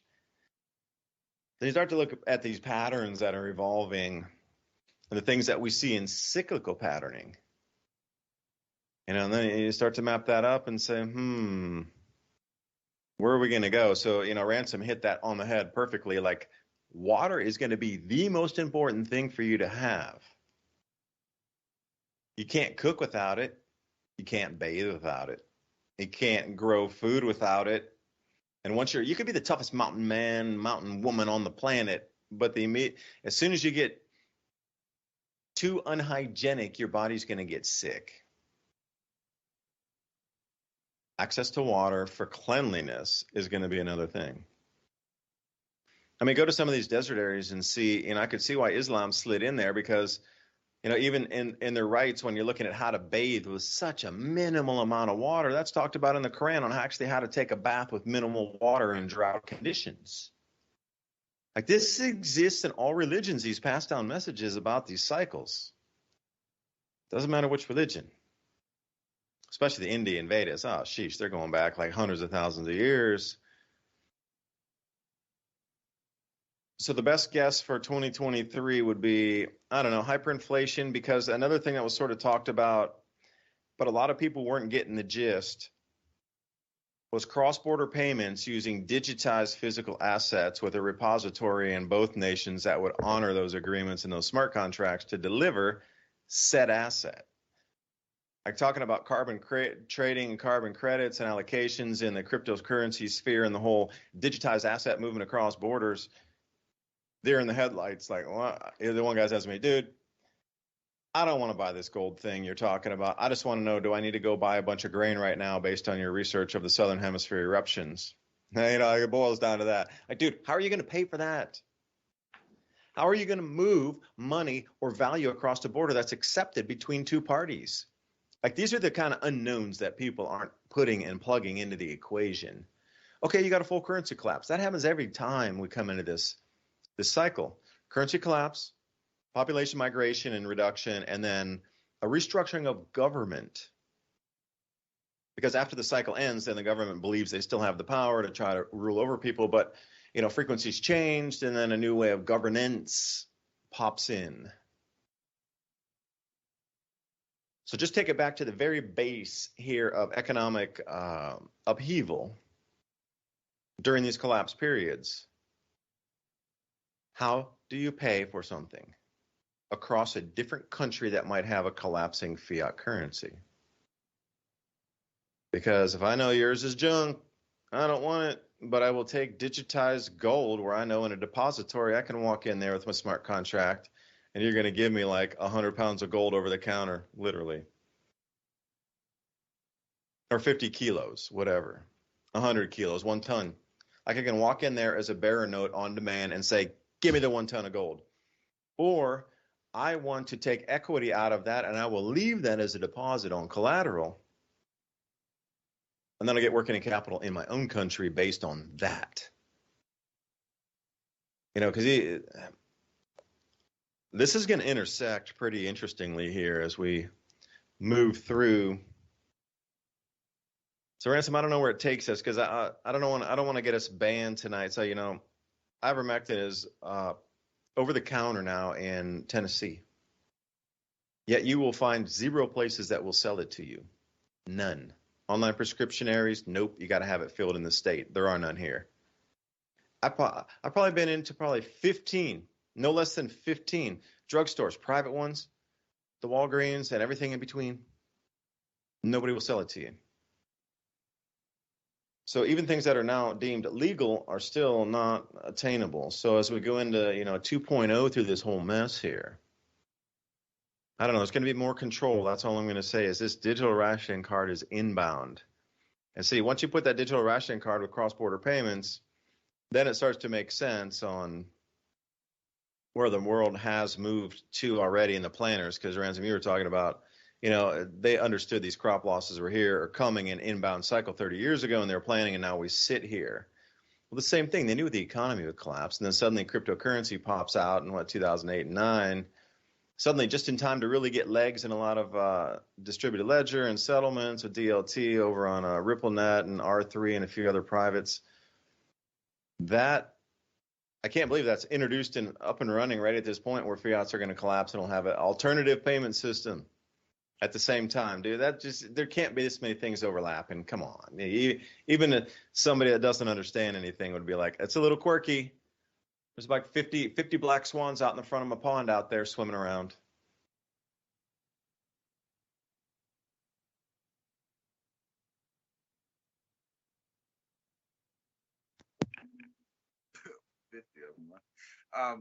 You were talking about all that stuff, and there, you keep keeping it in a question format. Like, did they plan it? What are they planning? And I'm in a different spot. I feel like they're just telling us what they're planning in our faces. But I wanted to point out how, like I was mentioning a minute ago, their propaganda works so good that people think these weird things. But then there's another aspect of it. This is an era, unlike, say, the Renaissance, where people were learning different sciences. Like somebody that did astronomy was also playing with inventing stuff, and they were also reading the ancient books, and they were philosophizing, and they were learning all this stuff. They were learning how to garden. I mean, they knew all kinds of stuff. They were like 10 times the mind of people now. So kind of, and you mentioned, these temperatures going up and down. And I think a lot of people don't realize, or at least I should put it a different way, the whole idea that man is going to control the climate in any way or shape is a ridiculous idea. And let me give you an example of why. It's because they have no idea what the actual inner cycles are. There's cycles inside cycles inside cycles. And everything on this planet lives on those cycles. Like every form of life on this planet has some kind of cycle that interacts with the environment in some way to have special conditions, from fungus all the way to mammals. So I point out this article from AP. It's a mysterious breeding habits of aquarium fish have experts, confused. And it talks about how scientists and breeders and all these people, they can't figure out how to breed these fish that are coming from the coral reefs, and they can't get them to reproduce. And instead, they just go out and they use poisons to poison them, and then they get more and they bring them back because they just don't breed in captivity. And now they're finding out that that was kind of nonsense. And the truth is that they just didn't understand climate, the global environment and the cycles within it, and how the animals interact in that, and how some of them go extinct and how some of them explode in numbers from different circumstances. I'm sure you're familiar with algae blooms and other things that happen in the ocean because of temperature variations. And then, I thought it was kind of funny because it goes along with what you were pointing out about the droughts, and that there's obvious long recorded history of when these droughts happened and how low it got. All of the rivers, you find these stones all over the world. But not only that, they're finding a lot of crevices where people lived, buildings inside of stuff that was under things. All kinds of stuff from the old world are popping up. But it's not the first time that they've surfaced, because all of these cycles. So they find out that these fish, they couldn't figure out how they breed, and they kept trying to have exact conditions of the degrees of out in the ocean and the conditions. And then one time, according to this article, this big fishery, the power goes out, and they couldn't control the temperature of the water. And then all of a sudden, these tropical fish are just breeding. They're laying eggs everywhere. It just shows you that they don't even understand that. And not only that, it goes back to the idea of trying to control the environment without knowing the repercussions of what you're doing. So, even if they did get some kind of system to control the temperature worldwide so that, they could say they're doing that, what they would be doing essentially is killing off millions more species because they don't understand how the cycles and inner cycles work. But it just goes to more of how the world is now a bunch of morons. And I kind of count myself into that because I had an opportunity to be a lot more educated when I was younger. And instead I went out and, I went to the School of Hard Knocks instead, and then kind of caught up on my education later. But here's a group of German scientists, and I'm showing everybody, that glued themselves to the floor of a Porsche luxury shop, right? So these are brilliant people. I'm high IQs. These are guys that design cars, motors, etc. They're scientists. But they weren't smart enough to think that, what are they going to do? Look, what are they going to do when they glued themselves to the floor and they have to go to the bathroom, right? So these are brilliant people that couldn't figure out, hey, if I glue myself to the floor, I might have to go to the bathroom, and then I can't do that. And then they whine, and they're also so naive to think that everybody else in the world owes them something because they're protesting against the climate, right? Or the oil, or whatever it is that they're protesting. And they expect people, that they're mad because no one gave them a bowl to go to the bathroom because they couldn't think long enough ahead of time to figure out that wasn't going to work. Well, they end up. Hold on a second, man. Did they end up peeing themselves and all kind of stuff, or what? No, I think what happened was they couldn't handle it, and they just kind of gave up on their thing, and then somebody helped them off the floor. I don't know if because I didn't look into it because I couldn't get past the idea that these supposed brilliant people didn't think about having to go to the bathroom. Just the simple things, but. Here's another thing that kind of adds to that. There's an overall brain fog out there between the propaganda and just not being educated. Not that people are dumb or anything. Actually, it's that they're ignorant. I think that's the proper word for it. We've become such an ignorant group of people on the planet that, you can tell them anything and then they start believing into it. And so a lot of those people are having problems. We know that a lot of people have problems with, their mental state, and they take pills. And we also predicted that around this time, they'd start cutting off the medication. Well, that's exactly what's happening, but they're calling it a shortage, a national shortage, not only of Adderall, that a lot of people take, and they think that, that it's basically speed, but, they use that to work, or they use that to level out, or whatever they're using it for. And there are I don't know, thousands of these kinds of drugs that are now going to be in shortage, which means that a lot of people with mental disorders are not going to be getting them. But on the other hand, fentanyl is pouring in all over the place. They can't seem to stop, where that's coming. That's coming. And it just all shows you. So let me get a little woo woo with you. Go big on the woo. All right. So I believe it's all planned, and there's no talking me out of it. All of these different things, from food to power to civilization crumbling, and the ideas that they're giving out. So I want to go here. And this year, when all of these real programs got going, that we could really see the difference, was 2022. Now, I paid attention to 2022 from the beginning because it's one of the few years that has a 666 in it, just straight in your face. So earlier this year was 6/6/2022. There's 666. Now next year will be 2023. 2023. And I kept looking at that number, and I thought, there's really no significance with that, other than the 23 a lot of people trip on. But then my dyslexia caught up with me, and I just looked at the number backwards, and I see 322. And what is that? That's the skull and bones number. That's the symbol for death. Right. So next year, when all of these things finally catch up, it's going to be in reverse. If you pay attention to numerology there, we'll have the year of 322. So I'm saying that it's going to be a death, and death related. So we got war, we got famine, we got turning off the power, they're cutting off the pharmaceuticals, they're controlling all the water. So you can just start pointing these things out on your finger, and you're thinking, wow, they just have that all. They got the propaganda in the media. So they got the brain covered. And then you have people like this, Stacey Abrams, and this is where I'm going. It's a giant death cult. They're getting people ready. So I don't think the real, catastrophic deaths will still be happening for 5 to 10 years. And the reason I say that is because partially we're still in the propaganda phase. So you could go back to the origins of depopulation and eugenics and follow that out. I don't want to do it here because we're on a YouTube feed and they might get mad, but I can talk about this because it's headline news. Stacey Abrams floats the idea that we can fix inflation by increasing the number of abortions. That is, having a lot less kids. So, that'll fix the pricing, according to her, which obviously she doesn't understand economics.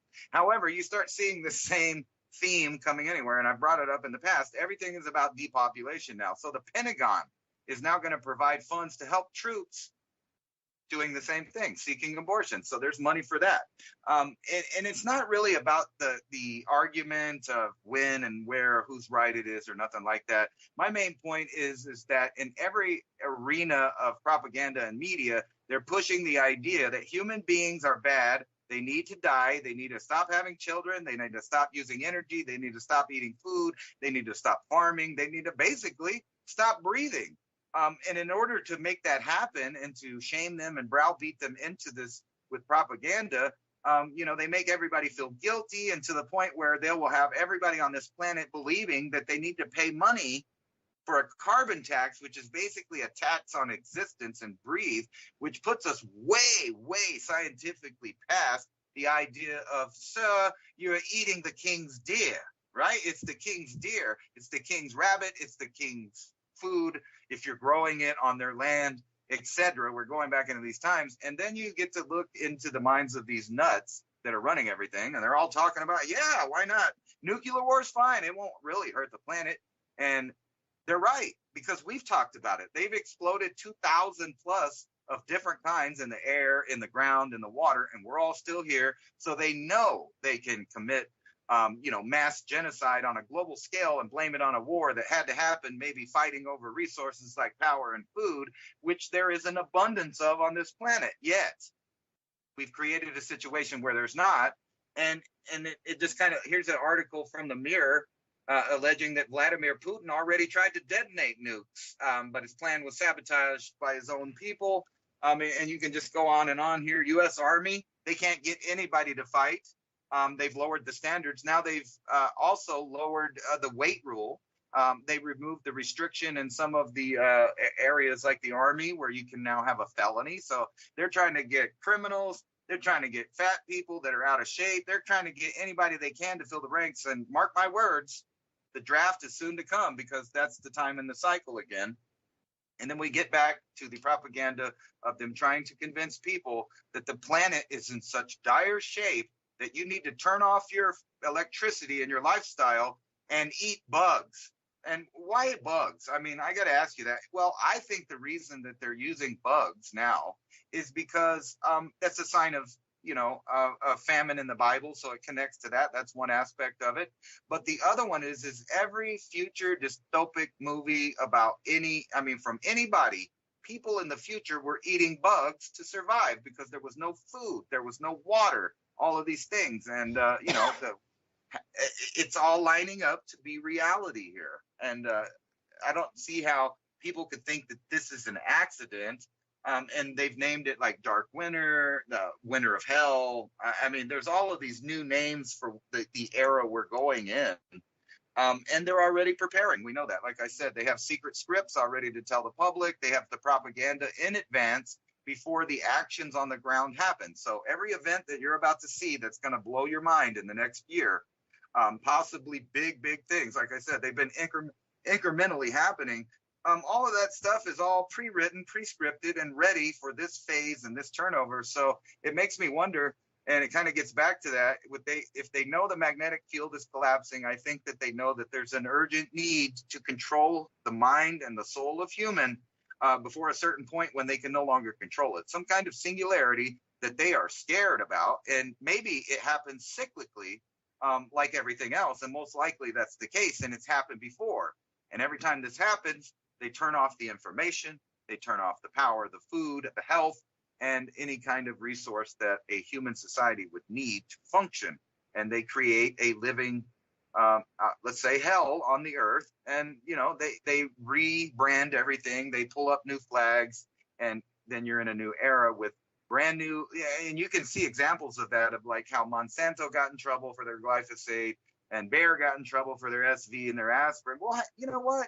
They used to be the same company. How about we just go back together, and then all lawsuits or problems? Well, that was the old companies. That wasn't us. We went to the office and reincorporated as this new company. So you can't do nothing for us. But it makes you wonder, are they really scared? Because I think the reason that we've been seeing all of these CEOs and world leaders slip into the shadows is because they don't want you to remember their face when everything happens. So they're trying to disappear, and they're getting out of it. I had nothing to do with that. It wasn't me. It's, what's going on now. And we surely didn't plan it. Yeah, electromagnetic changes occurring. And I spoke a little bit about Neptune's atmosphere reversing, and then this new stories coming out going, oh, we've been studying Neptune for 20 years, and look, it's cooling. But then on Jupiter, they're seeing that the atmosphere expanded 80,000 miles and the temperature rose 1,200 Fahrenheit in the top of the planet, where what we consider northern lights comes blazing down onto Jupiter. And what's interesting is the NASA photo, they reversed it the other way. So you can't really see, if you were looking at a magnetic connection from the sun out, it would start at the sun, and then it would do this big like rainbow arc over, and then it would have sort of an angle to it, boom, where it would connect with Jupiter. But they just reversed the photo, so the connection point is actually pointing away toward the outer planets, when it should be that connection would be at the sun. Electricity. Our brains are electric. The way we process information in reality is based on those electrical connections in your brain and the magnetic field around the hemispheres of your brain staying at a whatever level. Put a value behind that level.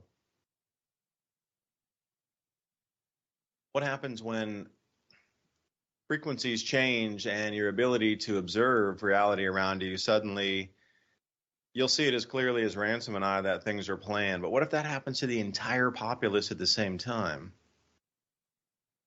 Like literally 1 day or 2 days or a week later, the frequency has changed enough where 8 billion people see it. Then what?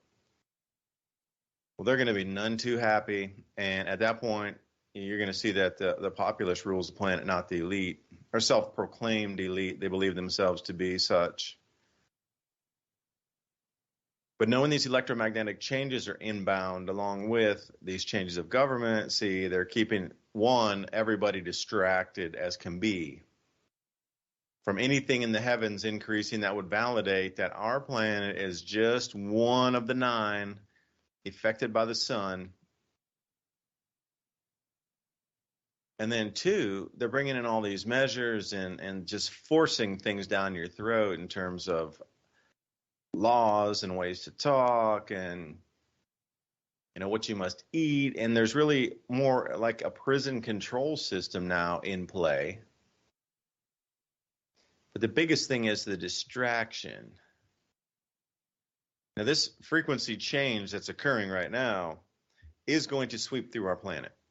And has begun to. It's begun probably, 4 to 5 years ago. And you'll see that how many mass awakenings have we had? The central banking was one of those. Occupy Wall Street was another. Then we swung into all the food riots across so many nations. 25, how many nations were in Europe that were under food protest asking governments to turn back on the pipeline? I think it was 22 to 25, somewhere in there. It was increasing every day. So they're pointing the finger at the elite or these rulers of the countries and go, dudes and chicks, you turned off the gas. Our lives are becoming miserable. Food's expensive. Turn it back on, or you no longer have the right to rule. And boom, Nord Stream 1, Nord Stream 2 down. And then suddenly, who are you going to protest against? So what they did is they deflated that movement. And I will say the same thing in 2019 for those of you who were distracted that didn't see it or were unaware of it, because a lot of news was trying to bury this. There were street protests literally in 20 plus. It seems like that's the magic number. When it rolls over 20 countries in something happening against the elite, they squash it with more distraction. But if it helps their cause, they allow it to run through all nations.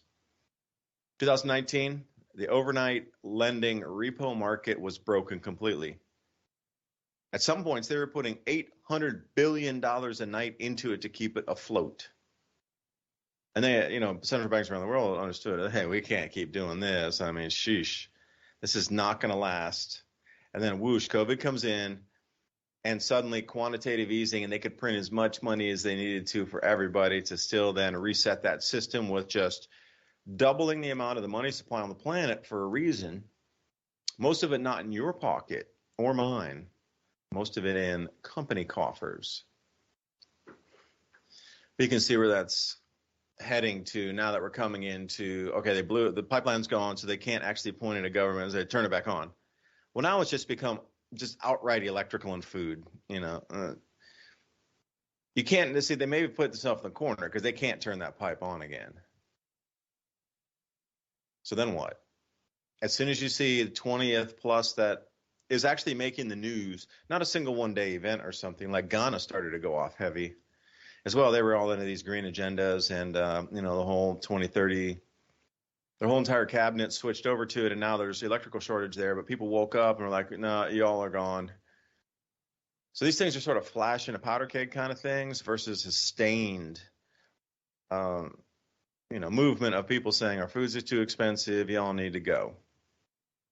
This is going to really amplify this winter. And, Ransom, when you were talking about the new strain that they were developing and that I think it was 80% of the rats didn't, make it through these experiments, perhaps when the food shortages get to the point where the populace reacts, that's really absolutely going to disrupt the system. At that point, we may see this next one flowing in there. Not sure, but something nefarious, like you said, and not really kind or friendly toward humanity is here. Not going to, it's here. There's a play. It's moving its moves across the chessboard. And you just have to wonder, how fast is it all going to take place? But I'm going to say, using the benchmarks of food riots across countries that are no longer because of energy. It's just gone strictly for food at that point. Energy, yeah, okay, whatever. But once you see it's all about food and the news headlines are dominated by the food shortages, once it reached the 20th, 23rd, 24th country, That's when something else for a distractive narrative to distract you will be unleashed at the Uber. It'll be, like you said, something nuclear. I've already seen some headlines coming across today. Oh, there's this nuke in this city and whatever, they can't identify, they can't verify, but it's the ear to the ground. Indian whispers, bro. Nukes in Ukraine in a city already. Or could it be a massive one that really does hit, and your only escape is run into the countryside, and by that point you won't be able to get back in the city to like rebuild your supplies, because if that's sweeping through the cities and you're safe out in your countryside, you're not going to want to go swinging back in the cities to go get more supplies. So that's insanity. I really question whether I ever go back to Nashville again, ever, because the amount of 5G and noticeable frequency distortion and interruption in that place, noticeable to me, clear as day. Couldn't live in the soup. Don't want to go back to the soup. It was literally mind and body bending. Truly it was. That's how high it is tuned up there. It is really spooky to get in. When, because, you know, on some ley lines, you can feel that. You can feel your teeth, you know, get that metallic taste, and you can get that buzz in your head. Well, just walking through parts of a city next to those towers, it was doing the same things. Like, I don't know. Maybe it's not even turned out. Maybe it's only at 0.1% of whether they really take it, and that's the effects already. I'm not sure. But anyway, Ransom, take us out tonight. I'm curious on your last thoughts on how we can throw the tennis ball of information over in your court as we sign off tonight. I would have to say just pay attention to what the banks are doing right now, because they are definitely up to some kind of major move. When I see Goldman Sachs and other bankers meeting with Zelensky, and at the same time simultaneously having a secret meeting offshore that's invite only, you know, it kind of brings up thoughts of Bilderberg, Davos, and other, you know, secretive meetings that these people that run the world are having. So the evidence is there for them all scrambling to get together some kind of plan that they have ongoing. And, you know, the reason for the supposed meeting in the Ukraine was the banks were going to help the Ukraine stop disinformation and see how they could finance further what's going on there. So you can count on this being a focal point for the next, I'm going to say, half a decade of problems and the blame game, just this one little situation. And then when you pay attention to what's going on in China, which I have been, and I've been watching all of the leaders' speeches, and according to them, they're about to go into Taiwan this year before the New Year's. And I've also seen a couple of headlines that say that the U.S. believes. Wait, sorry, which New Year? Chinese New Year or Western New Year?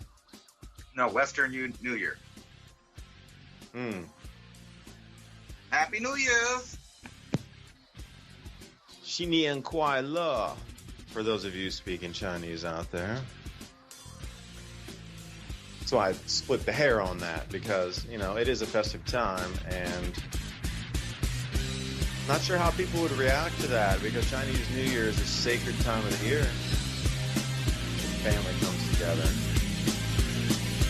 Thanks for listening to David Devine, Ransom Godwin, signing off Studio A, Revolution Radio, 10 p.m. to midnight Eastern Standard Time. See you next year. Thank you for listening to